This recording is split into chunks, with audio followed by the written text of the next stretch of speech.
Good morning, everyone. Welcome back to Through Black and White Eyes for this massive long update. Apologize it's long, so strap yourselves in, guys, because there's some good stuff in here. Just finished my night shift, so I apologize for looking like crap. I've literally just got through the door. So first of all, just want to put this up. Maxwell Corney. Remember, we were touting for him for quite a while in the summer. We said we would not be going for him due to an injury or a condition that he had. And we got this information from a doctor who used to be a club doctor for Newcastle, but he's not anymore. He's still in the game, though, from Blade. And everyone gave us crap for it, said he's talking a load of rubbish. There's no such thing. There's patient confidentiality, everything. And look what's come out in the news. Corney reportedly has a rare condition sidelining him, just as we said in the summer. So there you go, guys. Please trust us sometimes. We do get quite a few things right. We really do. And we do know quite a few decent people, in good places.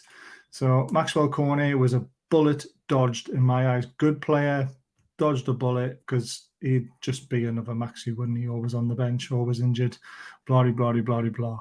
But there you go. So we get something right. Right, the rest of the information, I've got source 1, source 2, source 3. I've been making friends. So let's see what you think of the information and let's see what comes to light. So source 1 is my normal one. Ivan Falsenineltd has been green-lighted. Both clubs thrashing out a deal. He will be an NUFC player next week. The 18-year-old could agree a loan deal straight back to Real Valladolid and then join the Toon in the summer. Newcastle are not keen on that and want the player to join the squad straight away. I want him straight away. I don't want to buy him and loan him back. However, if it means landing this talent, do it. Because we've got cover for right back now. I know it's not the greatest cover in the world, but this guy's got a great future. This is what we said about Botman about 10 years. This guy's got 10 years at Newcastle if he turns out to be as good as he's, meant to be. So get the deal done. And it looks like we are nearly there, basically. So if Ivan joins, then Javi Manquia, I love that celebration. That was against Man United at Old Trafford. Will be given permission to return to Spain once over the line. So as soon as Ivan's over the line, Manquia goes out. It's as simple as that. Now, on to the next one. So Ashby, deal has gone quiet as West Ham are talking to the player and he's deciding whether to stay or go. So he was going to come to Newcastle because the contract we offered him was too good to turn down because West Ham weren't playing ball due to the mistakes they've made in the past, offering big contracts to young players, and they've not worked out. But they've come back in with a bigger offer for him, so he's now deciding whether he wants to stay in London or move to the northeast. If we land Ivan, he might think, well, I'm not going to get in the team potentially. So let's see what happens. But it seems to have gone cold, which is a bit of a shame because he is a talent. But it's just one of those things, isn't it? Right. There's a link, obviously, between Maddison, as we know, and Dubravka. So Dubravka is defo brought back from Maddison deal. Club won't sign him until he can pass a medical. He's currently injured, could be done by early next week, 40 million, raising to 50 plus dubs. That was the information we gave on the last Inside Scoop, and that has not changed. So that is still the same. This one's been flying around on Twitter. We missed the boat on this one, unfortunately. We did get this information yesterday, but as you know, I was on night shift. I could only do it now. Is about Joe White. He's off to Exeter. The 20-year-old attacking midfielder will be keen to show he has what it takes to compete for an NUFC squad place in the near future. So he's going to go out on loan, lower league, and prove his worth, get experience, hopefully do really well. And then we see what happens and see if he's going to be part of the long-term squad in the future. So we wish him all the best, and we'll try and keep an eye on all the loans through the next 6 months and give you updates on them as long as we get the time to do it, I promise you. So Paul Dummett, Borough have again asked about Dummett. The 31-year-old has been injured for most of the season and won't be offered a new deal, so he needs a new club. He'll go out on loan for 6 months, then he's obviously going to be released by Newcastle. And then there's obviously this man as well, Elliot Anderson. He is sparking interest from Borough. Now, there's obviously this around Twitter. I think there's Birmingham and some Derby. Was the other club? I think that people have been told Preston, maybe. I think. But we've got different information. We've got Borough also wanting Anderson on loan. The 20-year-old has featured in 8 games, but all from the bench, totaling 15 minutes. Howe wants him to gain experience and show what he can do. And Anderson has already talked to Sheffield Wednesday. Obviously, our next opponent's in the cup, but they're in League One, aren't they? Not the Championship. So I don't think that's a good move for him. He needs to go to the Championship and prove himself in a higher league. He already did it in League Two. So let's get him in the Championship and get some proper experience. Borough would be a great move for him, just down the road. And, they're doing well. So probably the best one for him, I think. Next one is obviously Mark Gillespie. Agent found him a club. He will leave on loan. The 30-year-old was brought by Rafa in 2020, but has only played a few games in the black and white. With Port, Karius and Darlow and currently Dubs, he's right down the pecking order. So it's the right move for him. He needs to play games before he retires, and it just hasn't worked out for him at Newcastle. So we wish him all the best. We really do. What else have we got? Leicester asked about Dubravka yesterday. Dubs was recalled from his loan spell at Man U after a very unsuccessful spell with the Red Devils. I know there's some more information in here somewhere. Here we go. Confirmed Tielemans not happening. Madison talks happening next week once players fit, as we said. Before I go on to the next bit of information, just the usual stuff, guys. Please hit the thumbs up button if you're enjoying the video so far. And if you're not, wait till the end and then hit the thumbs up if you don't mind. And the subscribe button. And we've got I think we've got 3 badges left. Someone has inquired about one. So there's 4 at the moment. Could be free. So if you want one of these amazing metal powder coated signs, crests, indoor and outdoor use, please contact me via Twitter or via the email address below, and we'll get you hooked up with one. But once they're gone, they are gone.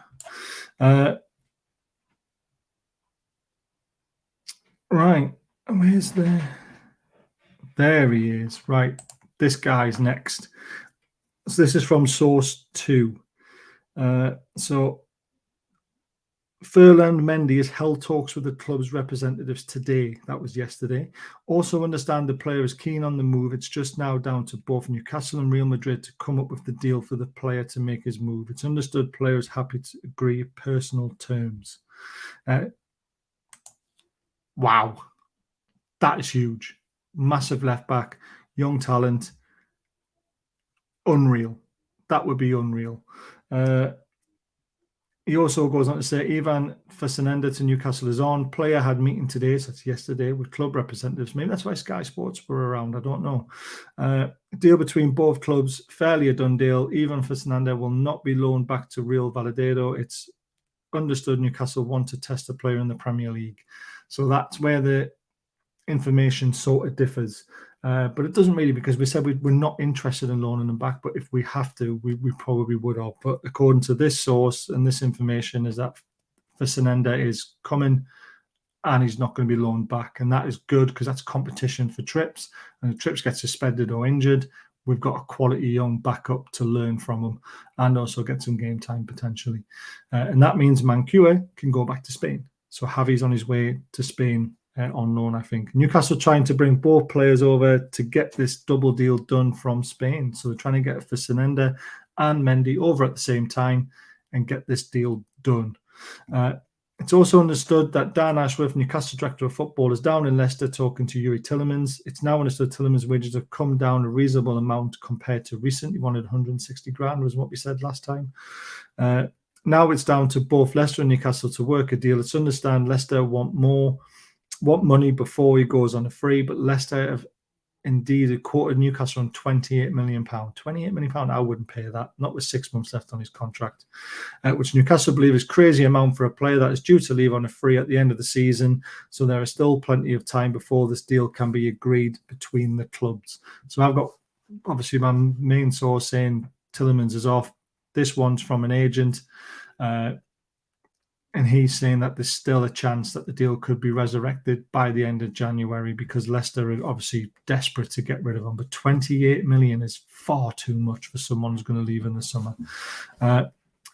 He asked if anything regards to Maddison. It's understood James Maddison's injury is a big put off for Newcastle at the moment, as Leicester believe to want around £53 million for him. Newcastle not interested to go ahead until they understand how bad the injury actually is. So that's why it's going to take maybe to the end of next week to find out what's going on, see if he's fit enough, and then we will sign him.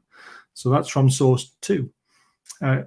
Source 3, the last bit of information. This is very interesting. And I've spoke to these two guys tonight on Twitter. Really nice guys. They're football scouts. That's all I'm allowed to say. I can't say who for, why, or what. But just a bit of news, mate. I've already let someone else know about it around 8:20ish. There was Sky Sports news team outside St James's Park and another camera crew pulling up as we passed. Not sure if there's anything in it. Looked like they were waiting for someone. The way they were lined up, we asked a staff member outside, not sure who he was, but wouldn't give much away. But what he did say was, listen, guys, pay attention to Monday the 9th, then winked at us, then went back inside. Not sure who he was, but he was suited and booted. Hope the little one gets better, because obviously my little girl was thrown up yesterday and blah, blah, blah, blah, blah. But that's incredible. So let's see what happens on the 9th. Let's hope this guy's right. Let's hope it's something exciting. It could be the double deal that the agent was talking about. It's all coming together a little bit, isn't it? So this could be a big Monday for Newcastle and a big week. We could get 3 players through the door. We could get Mendy as a left back. We could get Falsenineltd as a right back, and we could get Tielemans or Maddison through the door in this January window. We're clearing up with 4 players potentially. I think these are all going to be our main targets now, and let's hope we can push for them. But I've really enjoyed doing this for you guys. I am now going to go to bed. Please consider buying one of these signs. There's the Twitter handle to get back to me, and please hit the thumbs up and the subscribe button, guys. Really appreciate it. Good night from me, and I'll see you on Friday night. Take care till then, guys.